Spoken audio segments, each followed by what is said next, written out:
Howdy folks, how are y'all doing? This is Rees, or Brashette Cub, and I'm coming to you here on our Tekkit Let's Play world after what might be the most hectic episode of Hexit ever recorded. And considering I've only technically made 2 episodes, that's saying something. This episode, the game just crashed constantly. I forgot to hit the record button at one point. It was just awful. But I'm here in Tekkit now because Tekkit is actually stable compared to Hexit. And I'm excited to get into it and get back to work today. So as you can see, I've set up a very large quarry, and I'm just kind of clearing out all these blank spaces in between my smaller ones, which I'm not even sure why I did a whole bunch of small ones, so I could have just done a big one. Big ones is always how I did it in the last 4 seasons of Tekkit, you know. In the old Tekkit Classic world, I always had giant ones, then I'd build secret bases inside of them.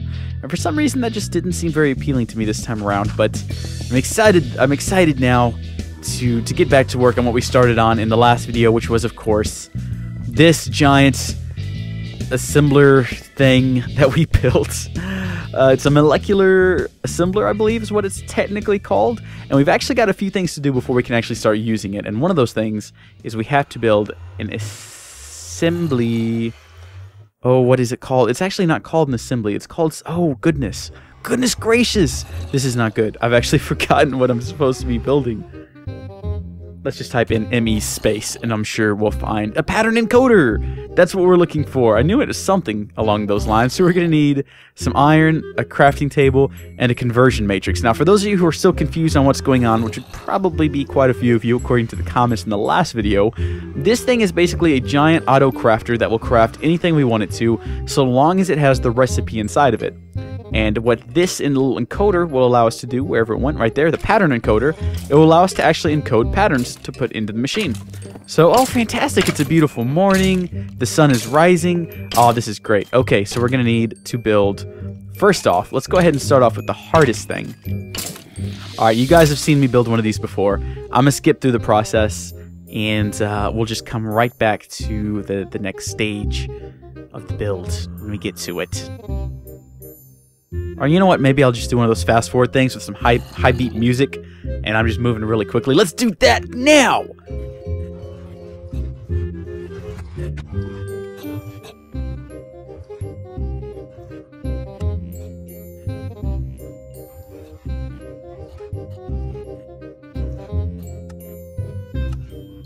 There we go, guys. That's our ME Pattern Encoder, so we've got that.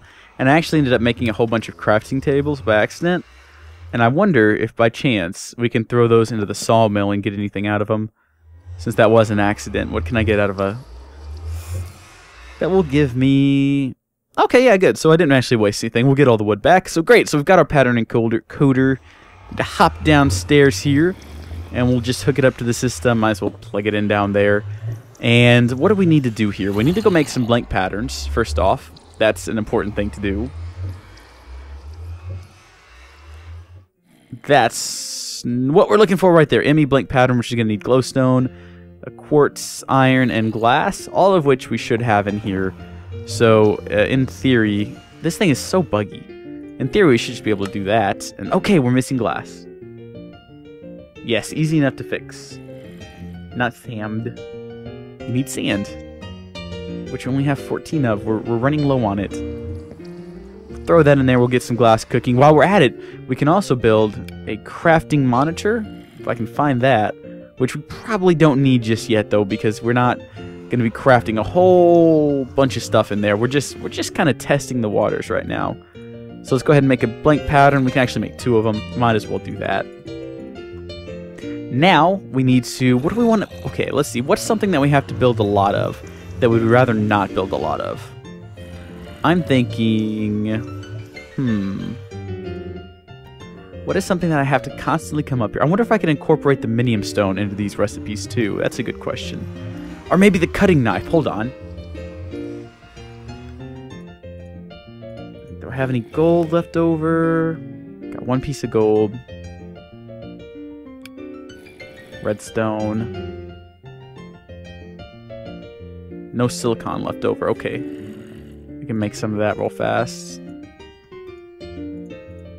Throw that in there. We'll see if we can actually set up a, well, you'll see when we get down there.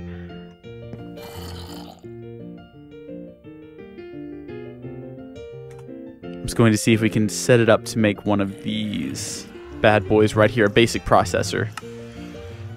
So okay, we got everything we need. Let's head down to the pattern encoder, open it up, and then all we basically do is draw the pattern over here.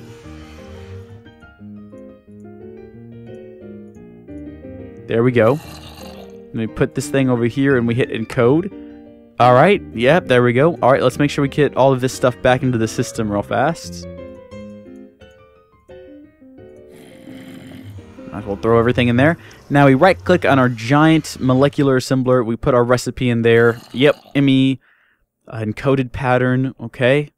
Now we should be able to, you know, head up here. Let's just say, okay, we need one of these for something that we're building. Do we have? Oh, yes! Okay, we have the ability to craft it. Let's hit craft. We only need one of them. Begin. Oh my gosh. Is it done already? Was it that fast? Was that it? Was that... Huh? Oh my gosh! It works! So that's great. So we never actually have to make another one of those again. It'll just automatically craft it if we have the materials readily available. Okay, so what if we don't have the materials available? It will not let us craft one. Okay, well, that's good to know then. But that's... Oh, that is amazing. That is fantastic. We can actually switch between items we have and items we can craft by just hitting over here. And you guys might remember in the last video, I walked up here and I was like, oh my gosh, where's all my stuff? Because I actually had it set on a craftable, and I couldn't find anything. But yeah, there you go. Okay, that's fantastic. So we can actually set up a whole bunch of those patterns if we want to. And now there is a few limitations.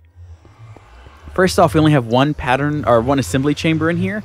So we can only have one, this thing full of stuff in here. Second, it does take a little while to craft certain items. Some items will take longer. And if we want to speed up the process, there's something in here we can build. I know I'm not the most knowledgeable person on this subject. I think it's an ME crafting CPU. I think that's what we build. And that'll speed up the process. We can also build a crafting monitor and monitor what's being crafted. So if we set like 100 things to be crafted and we're wondering, okay, how much longer till it's done, we can actually build one of these and find out. But do we want to build one of those? I don't think that's something we need to build this episode. I think I'm going to go ahead and call this episode here. I know it's been really short, a very short episode, but I'm just kind of excited to have this thing out of the way, have this thing built, and see where we can push on to next. Right now, we're really just kind of killing time until the next version of Tekkit gets fully released, because that's when things get good. That's when we get a whole bunch of new stuff added to the game that I'm really excited about. But in the meantime, thank you guys for watching. I'm going to go edit this and edit that horribly disjointed episode of Hexit, and I'm going to put them both out, and I'm sure they're going to get so many very upset comments from people who think that they're too short, because it's not my fault on the Hexit one. It just kept crashing, and certain footage was lost. I'm sorry about that. But I'm going to go get to work on them, and I will see you guys next time. Bye.